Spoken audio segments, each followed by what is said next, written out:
everyone. One of my favorite guests is here. Well, they're all my favorites. I'm not partial. But this time, we are talking with Jerry Schlutzwitz about financial defense. Smart retirement in uncertain times. It sounds fun. Jerry. How you doing, Bray? Good. Thanks for having me.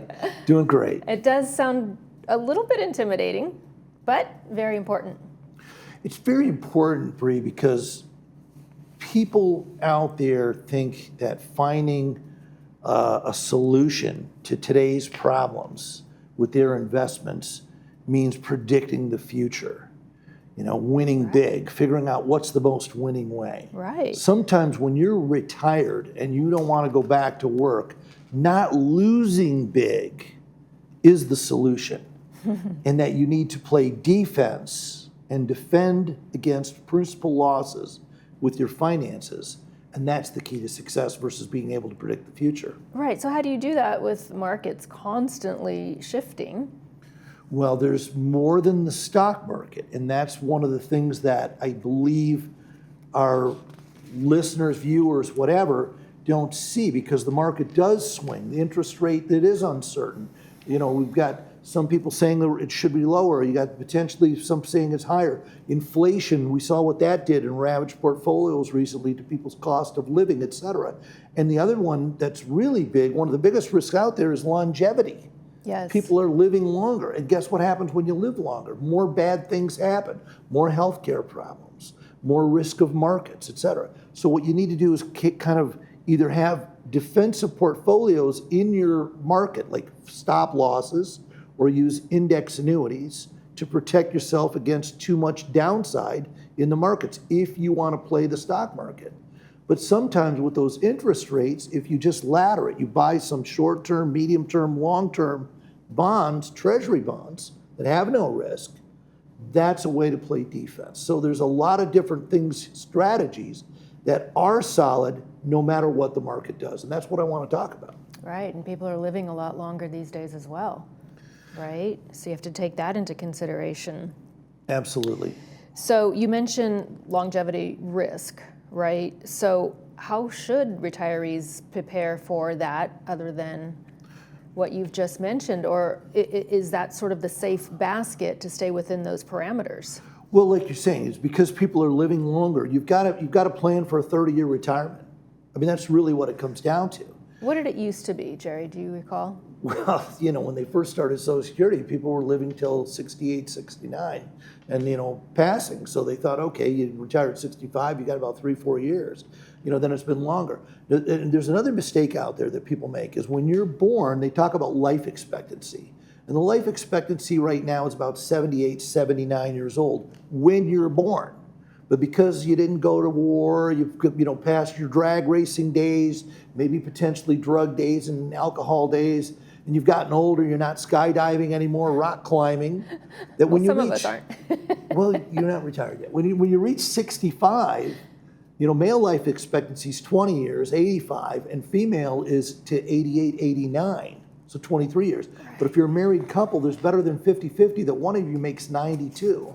And there's more and more 100-year-olds coming on, you know, to where it used to be 50,000 and they expect in the next 20 years to be over 1 million people reaching, right? You know, 100 years old. So you've got to kind of plan for age 90. So you've got to divide your money up into buckets, short-term, medium-term, and long-term.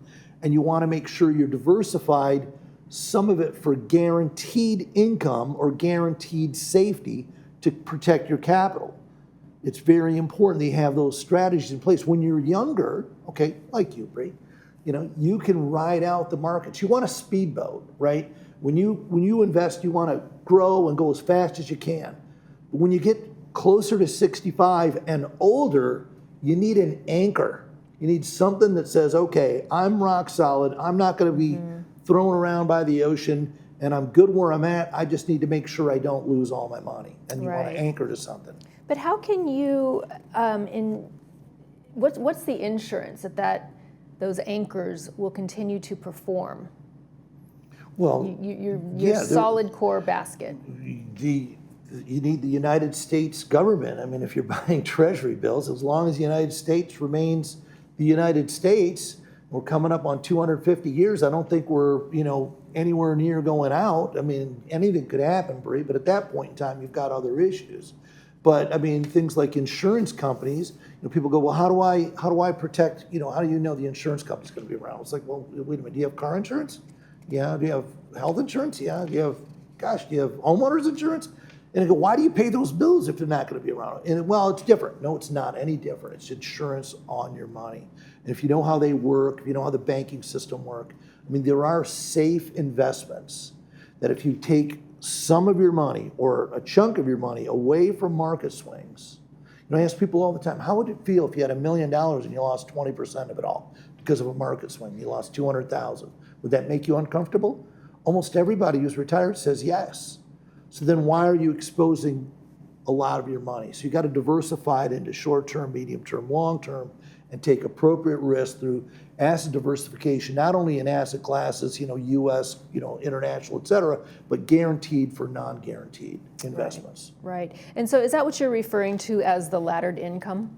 The laddered income is like using CDs and treasuries and even fixed rate annuities. I mean, we've got some of these things paying over 5% for 3 years and over 5.5 for 5 years. Mm-hmm. And all it is, it's like, it's similar to a bank CD where your term, and they're going to pay you every year that same rate with no risk.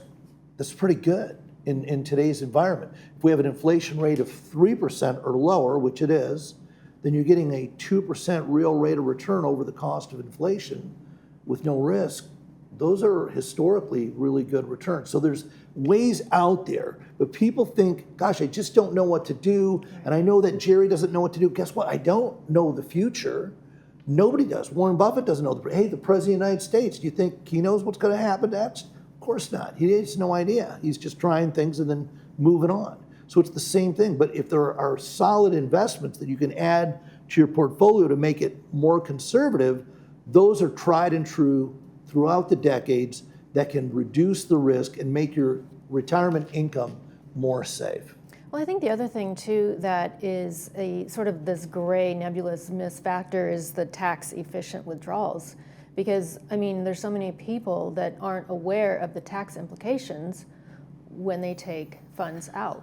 You're absolutely correct. This is one of the biggest mistakes people make in retirement. There's a lot of them, but that's one of them. Knowing where to draw from and how to draw tax efficiently. You've got $1 million in a 401k or a retirement plan that that's not worth $1 million. And so two people both having the same amount of money, one will pay a lot more taxes than the other because of a tax efficient strategy of withdrawing it out. I've seen people take the whole thing out all at once and then they pay 50% of it in taxes. So it really is, there are ways knowing where to draw from. The other one is not planning for health care, all right? Look, 80% of people or 85% of people pay for their long-term care out of pocket. They don't buy long-term care insurance. There's nothing wrong with that. You don't have to buy long-term care insurance. But you've got to plan, what if you need long-term care? Where are you going to draw from first? And if you say, well, I'll tell my family when it happens, you don't know how long-term care happens. It's not like, well, I just got old, now I'm in long-term care. That happens, to a small percentage of people. But most people, it follows a traumatic event. And when you're in a traumatic event, you're not going to be focused on your portfolio. So these are things you plan in advance, you write it down, you tell the person who's going to be your financial caregiver, because there's a medical caregiver and then there's a financial, whether it's an executor, power of attorney. But they've got to know who they are, they've got to know where your assets are, and they've got to know what your plan is. Otherwise, it's just an idea, and an idea not shared with the people who are going to have to implement it is just that, it's risk. Right. Well, with that, your Financial Forum Club, this month's topic is the importance of financial defense. Yeah, anyone can come. It's very important. Yeah, we're going to talk about these topics. It's this Thursday, 3 to 5, Clubhouse 7.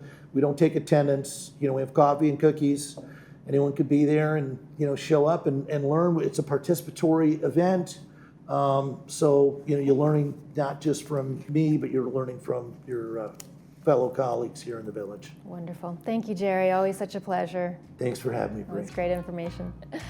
Next up, we've got the Village Reads, so stay with us.